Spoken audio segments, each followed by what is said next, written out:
Hi friends, good morning. Welcome back to my channel Blooms and Creeper. Hello friends, আজকে আপনাদের জন্য আমার কিছু জবার কালেকশন, যাকে হিবিস্কাস ট্রিও বলা হয়, সেই জবার কালেকশন নিয়ে এসেছি আপনাদের সামনে। এবং কিছুক্ষণ আগে দেখিয়ে নিই, তারপর আপনাদের সঙ্গে জবা গাছের সম্পর্কে কিছু আলোচনা করব। যেমন আমার কাছে বর্তমানে প্রায় 50 রকমের জবার কালেকশন আছে। সেই 50 রকমের জবার মধ্যে যেমন এই জবা গাছটা দেখে আপনারা ভালোই বুঝতে পারছেন, কেননা জবা গাছ আজকে মোটামুটি অ্যাভেলেবেল আছে। এই জবা গাছটা দেখে অনেকেই চিনতে পারছেন, এটা নীল জবা। এই গাছটাতে নীল ফুল হয় এবং এই গাছ দুরকম আছে, সিঙ্গেল পাপড়িরও আছে, ডবল পাপড়িরও আছে। এবং এই গাছটা হচ্ছে বড় ধরনের লাল কুড়ি দেখতে পাচ্ছেন, গাছে অজস্র কুড়ি আছে, ছোট বড় মিশিয়ে কুড়ি দেখতে পাচ্ছেন। এই গাছটা পুরোটাই দেখানোর চেষ্টা করছি। এবং এই গাছটাতে ফুলটার কালার দেখুন,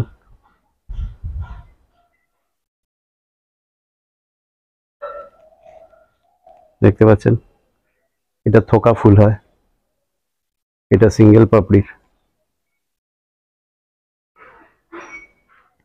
এটাও সিঙ্গেল পাপড়ির। এটা এখনো আজকে পুরো ফুটে সারেনি, কুড়িও আছে দেখুন।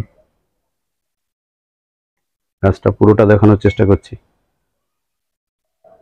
তো আমার এটা হচ্ছে গিয়ে রেড ড্রাগন বলা হয়, অতিরিক্ত লম্বা হয়ে গেছে গাছটি।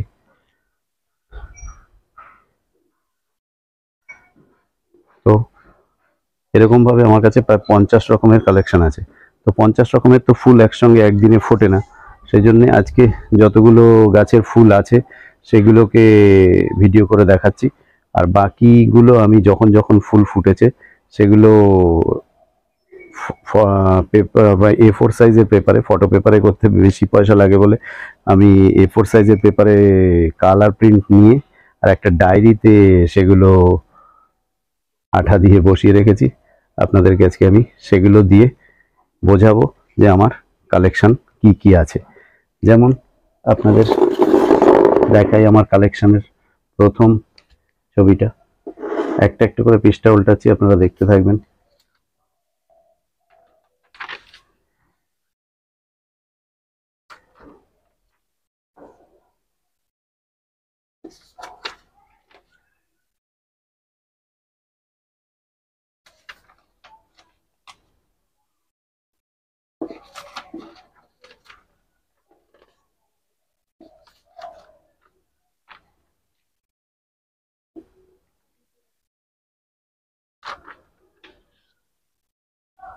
এক থেকে এক ইউনিক কালেকশন। এই যে আজকে হলুদ জবাটার মাঝখানে যে লালটা দেখতে পাচ্ছেন, এরকম লাল পরবর্তীকালে দেখলে আপনারা যদি বোধ করেন যে এ তো একই ফুল বারবার দেখাচ্ছে, তা নয়। আপনারা আজকে দেখে রাখুন, মনে রাখুন, মাঝখানে লালটা কিন্তু ত্রিভুজ আকারে রয়েছে বা স্টার মার্ক অবস্থায় আছে। মাঝখানে লালটা পরবর্তীকালে যদি লাল আসে আমি বলেও দেবো, আপনারা নিজেরাও দেখে নেবেন। এটা হলুদ থোকা ফুল, এটা লাল নয়, এটা গেরুয়া কালারের আছে। ফটোতে কতটা বোঝা যাচ্ছে জানি না। এই যে লালটা আছে, এর আগের বারের লালটা কিন্তু স্টার অবস্থায় ছিল মাঝখানটা, কিন্তু এটা তা নয়, ভালো করে লক্ষ্য করুন। একটা ডায়েরির মধ্যে আমি A4 সাইজের পেপারে প্রিন্ট আউট নিয়ে এসে রেখে দিয়েছি, কেননা গাছে ফুল তো রোজ একসঙ্গে ফোটে না। আজকে যেগুলো ফুটেছে সেগুলো নিয়ে আপনাদের সামনে ভিডিও দেখিয়েছি, এবং এখন যেটা দেখাচ্ছি সেটা হচ্ছে গিয়ে সেই ডায়েরিতে যে আমি স্টক করে রেখেছি সেখান থেকে।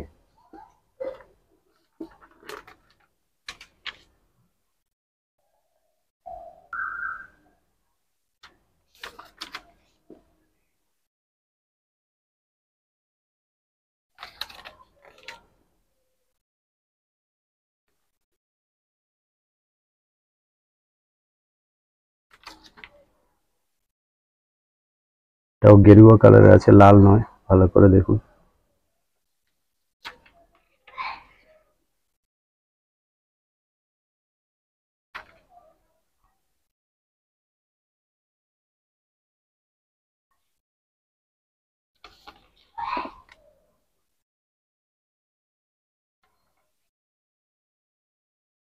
এটা একটা মিনিয়েচার জবা, খুবই ছোট সাইজের হয়, টগর ফুলের আকৃতি জবাটি। সচরাচর জবা, বিশেষ করে পুনে জবা, অস্ট্রেলিয়ান জবা, এগুলো সব বড় বড় হয়। এমনকি আমাদের দেশীয় জবাও যা বড় হয়, এটা তার থেকে অনেকই ছোট, একদম টগর ফুলের আকৃতির। এটি মিনিয়েচার জবা।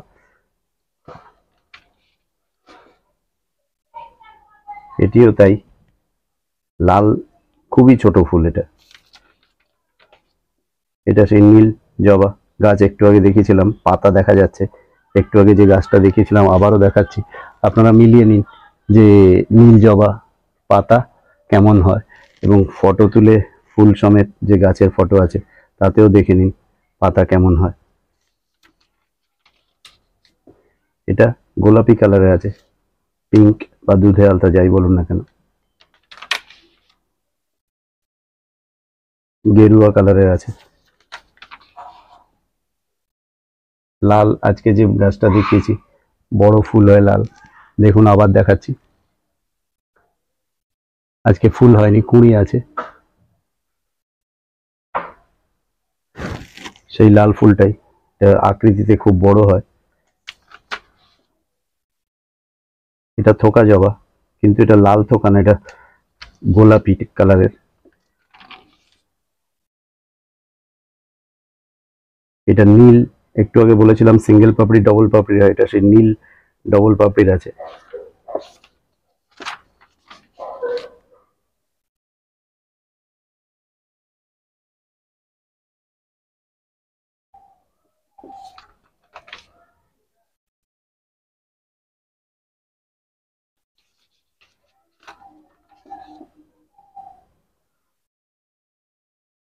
সারদা জবা বলা হয় এটাকে।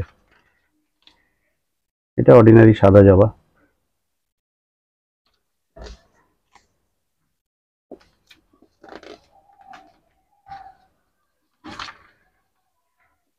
এটা অর্ডিনারি গোলাপি জবা।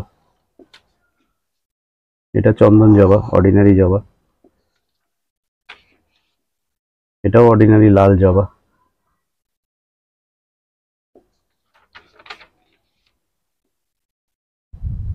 এটা কিন্তু অস্ট্রেলিয়ান ভ্যারাইটি আছে।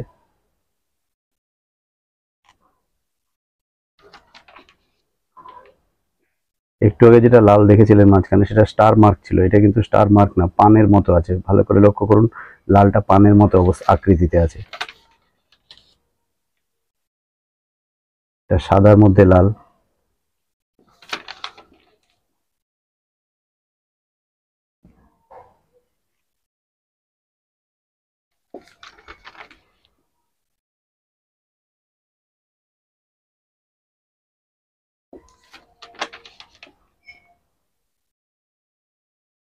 এটা পদ্ম জবা নামে পরিচিত।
ছাই, এটা হলুদ নয় কিন্তু ছাই ছাই রঙের জবা। এটা লালের মধ্যে হলুদের স্ট্রাইপ আছে, ভালো করে দেখুন।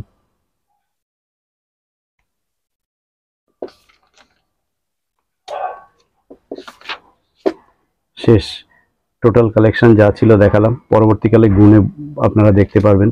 আশা করি 50 রকমের মতো আছে এখানে, পারলে বেশি বই কম নেই। তো আমি ফটো তুলে এই ডায়েরিটিতে সংগ্রহ করে রেখেছি, কারণ রোজ তো ফুল ফোটে না, যার জন্য ভিডিও করার সময় সব ফুল দেখানো যাবে না। তো যাই হোক, আজকে আমাদের ভিডিওতে আমরা যে কটা গাছে কুড়ি আছে সেই কুড়িগুলো দেখালাম। এটা থোকা হবে এবং এই কালারটা দারুণ, পেঁয়াজের খোসার কালারের মতো। এবং এখানে আছে লাল, দেখুন গাছে প্রচুর কুড়ি। গোটা গাছটা দেখানোর চেষ্টা করছি।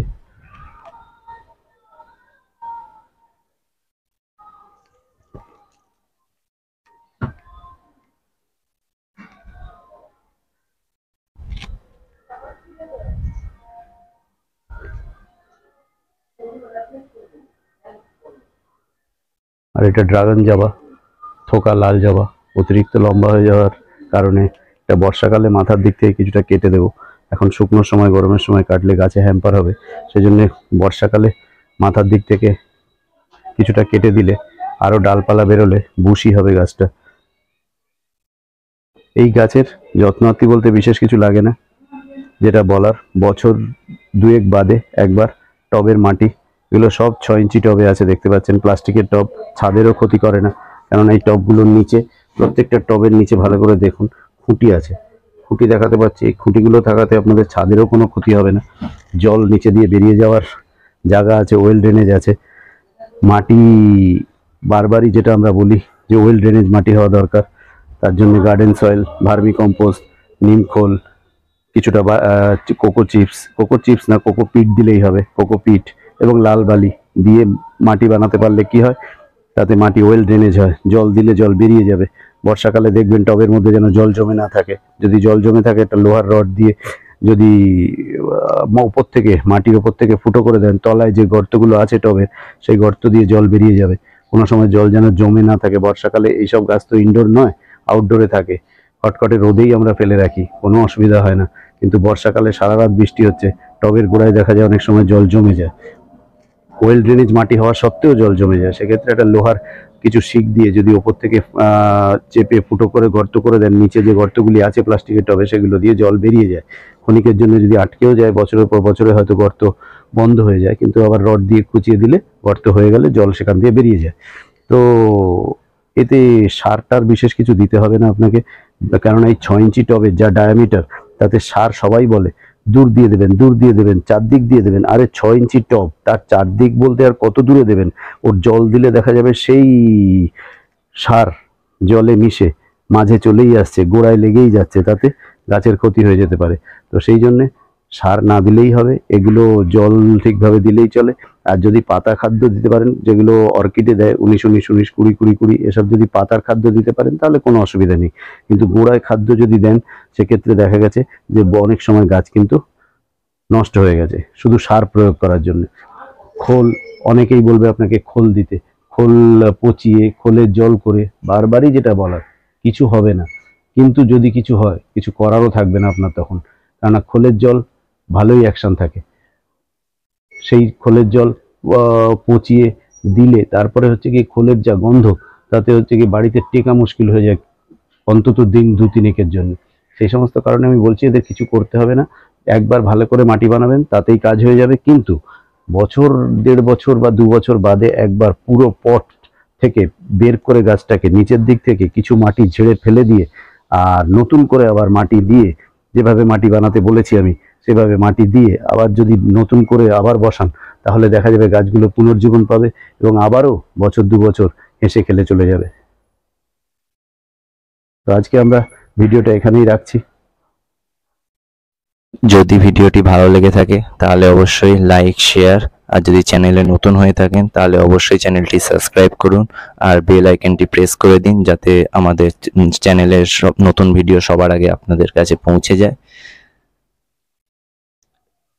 আবার একটি নতুন ভিডিও নিয়ে আপনাদের সাথে দেখা হবে। ততদিন ভালো থাকুন, সুস্থ থাকুন, পরিবারের সাথে খুশি থাকুন। গাছ লাগান, প্রাণ বাঁচান। ধন্যবাদ।